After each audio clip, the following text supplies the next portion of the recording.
Good afternoon, students. I hope you all are doing fine.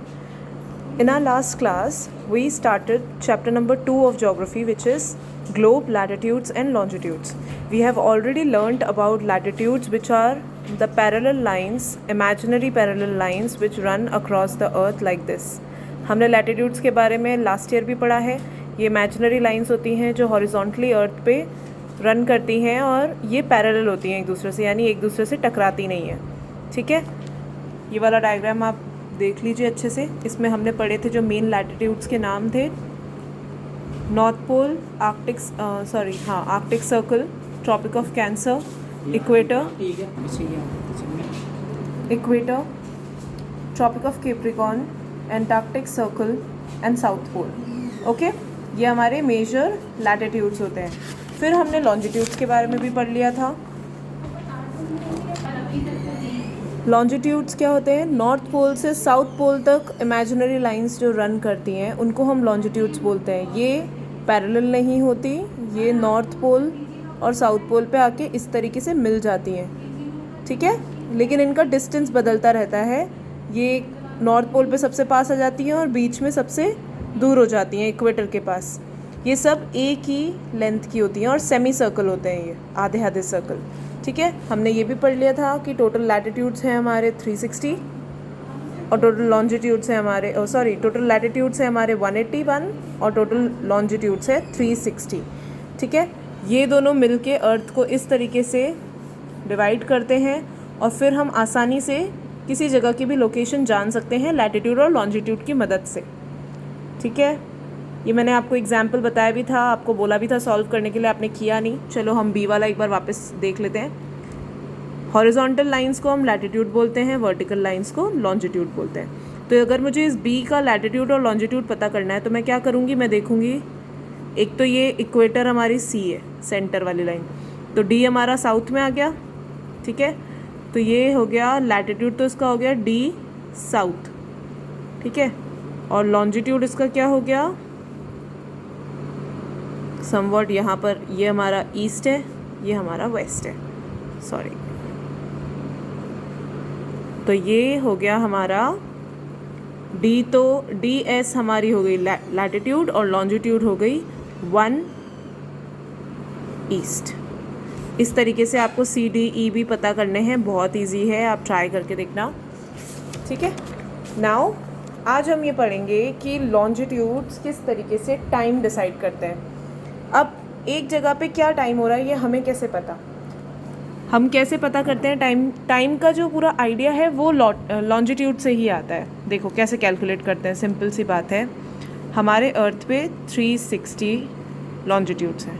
ठीक है, ये 360 longitudes पूरा सर्कल लगाने में, पूरा चक्कर लगाने में कितने घंटे लेते हैं? 24 आवर्स. एक दिन में 24 घंटे होते हैं ना रफली, तो 24 आवर्स जो होते हैं ये घंटे कितना टाइम लगता है? 360 लॉन्जिट्यूड्स को कवर करने में 24 आवर्स लगते हैं. देखो, जो सूरज है वो हमारा नेचुरल टाइम टेलर है, एक तरीके से टाइम कीपर है. ठीक है, जैसे सूरज, हम सनडाइल्स वगैरह देखते हैं, पुराने ज़माने में यूज़ होते थे, उससे हम पीछे परछाई देख के पता करते थे कि टाइम क्या हो रहा है या कितने बज रही है दिन के. नून के समय यानी दिन के पूरे जब 12 बजती है उस टाइम पे सबसे कम परछाई गिरती है और सबसे लंबी परछाई कब गिरती है? जब सूरज उग रहा होता है या ढल रहा होता है.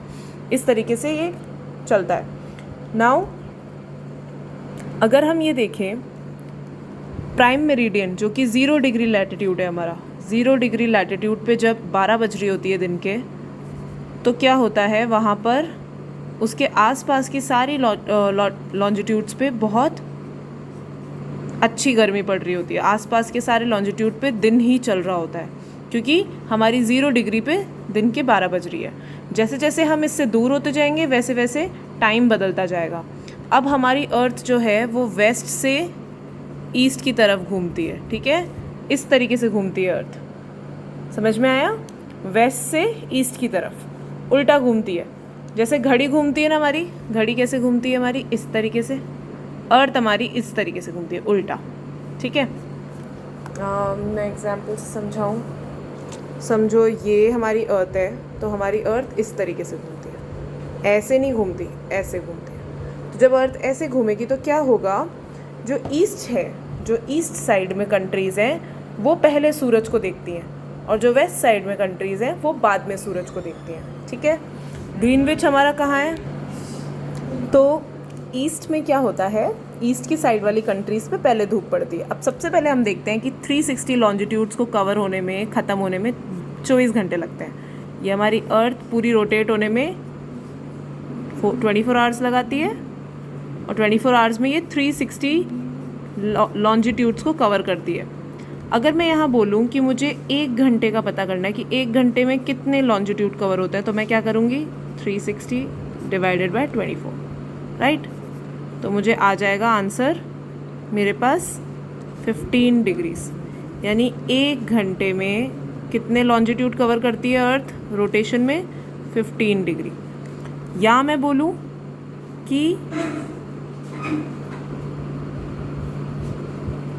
1 डिग्री, अब मेरे को ये करना है 15 डिग्री में 1 घंटा, यानी कि 60 मिनट्स में कर लेते हैं। तो 1 डिग्री में कितना कवर करती होगी, तो मैं क्या करूँगी, 60 डिवाइड बाय 15, और यहाँ आ जाएगा आपका आंसर 4।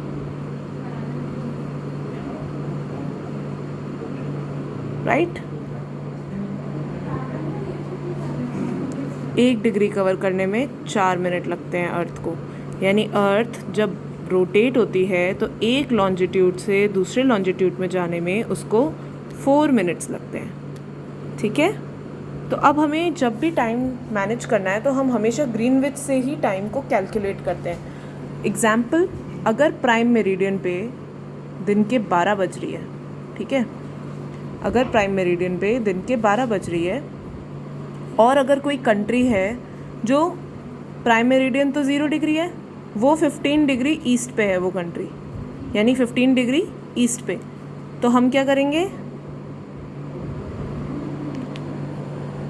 हम करेंगे 15 इंटू 4, 15 डिग्री इंटू 4 मिनट्स यानी 60 मिनट्स। इसका मतलब 1 घंटा, 16 minutes is equals to 1 hour, यानी जो भी कंट्री ईस्ट में है 15 डिग्री प्राइम मेरिडियन से, वो इससे 1 घंटा आगे चल रही है।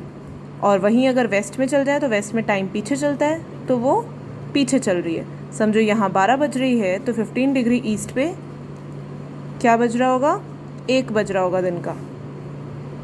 और अगर यहाँ हम 15 डिग्री वेस्ट में देखें कोई कंट्री, तो वहाँ पर 11 बज रही होगी अभी। आया समझ में?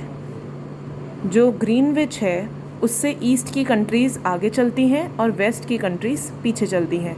इंडिया जो है वो ईस्ट में आता है, इसलिए वो भी इससे आगे चलता है।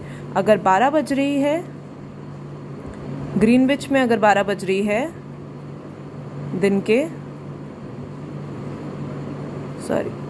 के, तो इंडिया में 5 बज रही होती है शाम के। पूरे 5 घंटे का डिफरेंस है।